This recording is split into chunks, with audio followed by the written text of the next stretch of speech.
बच्चों, आज हम भगवान के डाकिए नामक कविता के प्रश्न उत्तर करेंगे। चलो शुरू करते हैं। भगवान के डाकिए नामक कविता के कवि का नाम बताइए।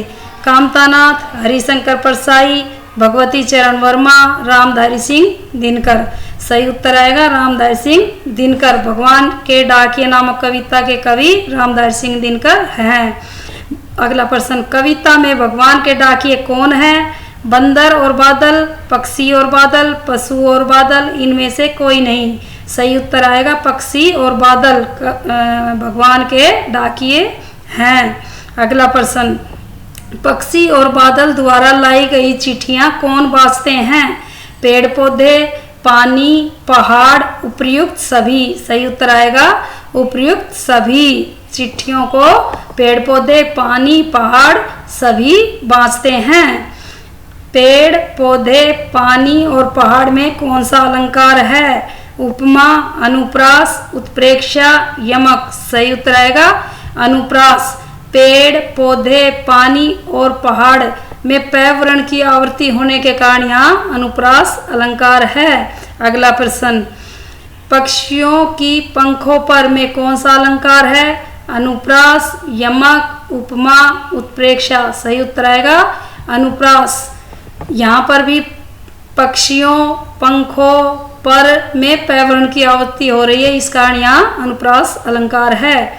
अगला प्रश्न, कवि ने पक्षी और बादल को भगवान के डाकिए क्यों बताया है? क्योंकि वे फूलों की सुगंध को एक देश से दूसरे देश तक पहुंचाते हैं।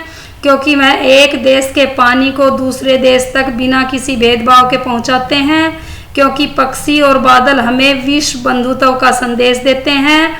उपर्युक्त सभी। सही उत्तर आएगा उपर्युक्त सभी। अगला प्रश्न, भगवान के डाकिए द्वारा लाई गई चिट्ठियों को कौन नहीं समझ पाता? पेड़ पौधे, पहाड़, मनुष्य, पानी। सही उत्तर आएगा मनुष्य। भगवान के डाकिए द्वारा लाई गई चिट्ठियों को मानव नहीं समझ पाता।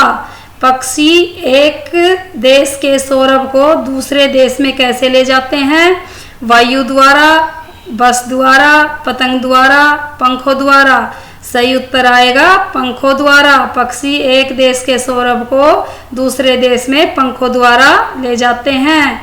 अगला प्रश्न, एक देश का भाप दूसरे देश में कैसे पहुंचता है? वायु द्वारा, बादल के रूप में, पतंग द्वारा, पंखों द्वारा। सही उत्तर आएगा बादल के रूप में। एक देश का भाप दूसरे देश में बादल के रूप में पहुंचता है। अगला प्रश्न, भगवान के डाकिए कविता का प्रमुख उद्देश्य क्या है? विश्व बंधुत्व की भावना, सामाजिक जागृति, स्वतंत्रता की भावना, इनमें से कोई नहीं। सही उत्तर आएगा विश्व बंधुत्व की भावना। भगवान के डाकिए कविता का प्रमुख उद्देश्य विश्व बंधुत्व की भावना है। अगला प्रश्न, पक्षी और बादल की चिट्ठियों के आदान प्रदान को किस दृष्टि से देख सकते हैं? जातिगत भेदभाव की दृष्टि से, समभाव की दृष्टि से, क्षेत्रीयता की दृष्टि से, इनमें से कोई नहीं। सही उत्तर आएगा समभाव की दृष्टि से।